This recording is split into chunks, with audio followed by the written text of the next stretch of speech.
Terima kasih Anda masih bersama kami di Sapa Indonesia Akhir Pekan. Saudara, jelang libur Natal dan Tahun Baru Nataru, pemerintah mengimbau warga untuk tidak berlibur ke luar negeri. Apa saja alasan pentingnya situasi pandemi di COVID-19 di Indonesia? Kami akan bertanya langsung dengan juru bicara Kementerian Kesehatan Siti Nadia Tarmizi. Selamat pagi, Bu Nadia. Selamat pagi. Pagi Ibu, terima kasih sudah menyempatkan untuk Sapa Indonesia Akhir Pekan ya Bu Nadia. Bu, ini sebelum ke imbauan terkait juga Nataru, boleh kami bertanya dulu Bu soal perkembangan probable dan juga jumlah kasus COVID-19 varian Omicron di tanah air. Karena memang berita terakhir ada 2 lagi, yang terkena jadi total ada 3. Kemudian di Manado juga ada probable yang masih menunggu hasil begitu Ibu ya? Ya, betul. Jadi tanggal 16 Desember kemarin Pak Menteri Kesehatan mengumumkan 1 kasus ya Omikron yang kita ketahui ini adalah tentunya petugas yang ada di Rumah Sakit Wisma Atlet. Ya. Dan kebetulan tidak ada perjalanan riwayat ke luar negeri ya. Nah, kemudian kita punya 5 kasus probable yang masih kemarin itu masih dalam pemeriksaan, artinya kita curiga akan Omikron, tapi masih perlu dilakukan pemeriksaan sequencing genetik yang lebih dalam lagi. Nah, kemarin sudah kita dapatkan bahwa 2 pelaku perjalanan luar negeri WNI kita yang kembali dari Amerika Selatan dan yang satu lagi kembali dari Inggris itu ternyata adalah positif tertular varian Omikron ini.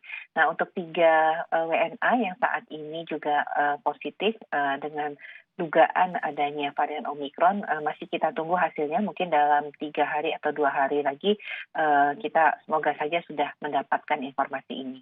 Semoga ya Bu ya. Kalau dari 5 probable tadi Bu, ini kan ada kecurigaan bisa tertular COVID-19 yang Omikron. Kenapa bisa curiga bahwa ini Omikron? Apa yang beda Bu dari orang yang memang probabilitasnya ini tertular varian Omikron?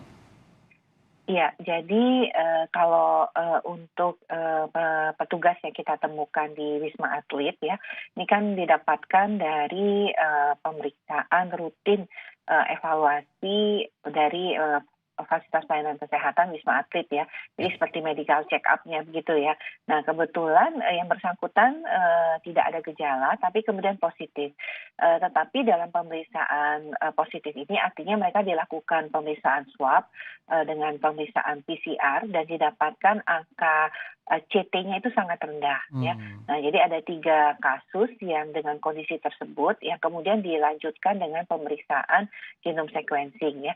Jadi memang pada kondisi-kondisi tertentu kalau ada kecurigaan pola gambaran laboratorium hasil pemeriksaan PCR yang sedikit berbeda dari biasanya, itu kemudian dilakukan pemeriksaan genome sequencing. Oke. Selain itu juga 10% dari hasil yang positif itu dilakukan pemeriksaan genome sequencing di fasilitas pelayanan kesehatan rumah sakit ataupun puskesmas.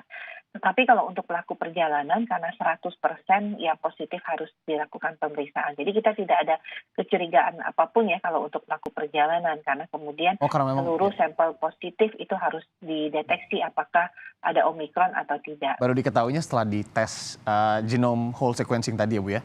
Iya, betul. Jadi PCR, kemudian kebetulan penggunaan PCR yang untuk pelaku perjalanan ini yang tadi bisa memberikan gambaran pemeriksaan untuk melihat protein S-nya ya, yang diperkirakan protein S itu yang paling bertanggung jawab lah, paling mirip-mirip dengan varian Omikron, makanya disebut kasus yang probable. Oke, Bu Nadia, varian Omikron ini masuk ke Indonesia ya. Tentu Kementerian Kesehatan juga mengetahui apa nanti kebijakan pemerintah Bu terkait Nataru. Apakah akan berubah atau akan seperti apa? Karena yang terakhir ini kan memang tidak dilarang ya untuk bepergian kemudian juga melakukan perjalanan mobilitasnya begitu. Iya, jadi yang harus kita pahami bahwa tentunya penguatan di pintu masuk tetap terus kita lakukan ya. Apakah nanti akan ada penambahan negara-negara yang untuk sementara warga negara asingnya untuk tidak masuk ke Indonesia, ini nanti akan kita lihat ya sejauh mana perkembangan dari Omikron ini sendiri. Karena sampai saat ini kan belum ada 1 bulan sejak 26 November diumumkan sebagai varian of concern, Omikron ini sudah tersebar di 89 negara, Mas. Jadi cukup cepat ya penyebarannya. Nanti kita pemerintah sedang akan melihat lagi, mengkaji lagi, mengevaluasi seberapa cepat dan apakah kita perlu menambah, saat ini kan sudah ada 11 negara ya yang Mhm. kita tidak berikan izin untuk berkunjungnya. Tetapi kalau untuk warga negara Indonesia kan kita tidak mungkin menolak warga negara kita sendiri untuk pulang Oke, ya. Sehingga ya. tentunya kita tahu di akhir tahun PMI ini kan akan banyak sekali terjadi kepulangan.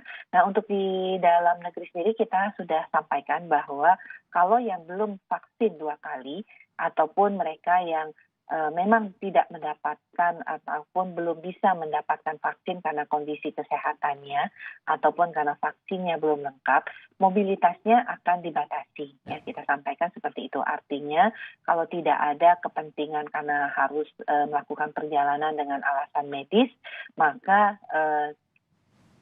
perjalanan tersebut untuk dilakukan Mhm. penundaan. Jadi memang ada pembatasan ya Memang selama periode Nataru ya. ya, melihat ke belakang juga ini kita sebagai masyarakat ini ya penting sekali Bu ya untuk kemudian sadar dari diri sendiri begitu ya. Karena memang pergerakan manusia inilah yang menyebabkan juga penularan ini naik atau turunnya. Nah Bu, kalau Kemenkes sendiri mengimbau seperti apa agar warga tak berlibur ke luar negeri. Sementara bagaimana jika masih ada yang tidak patuh Bu? Adakah kemudian nanti sanksinya atau mungkin apa yang nanti bisa dilakukan Bu?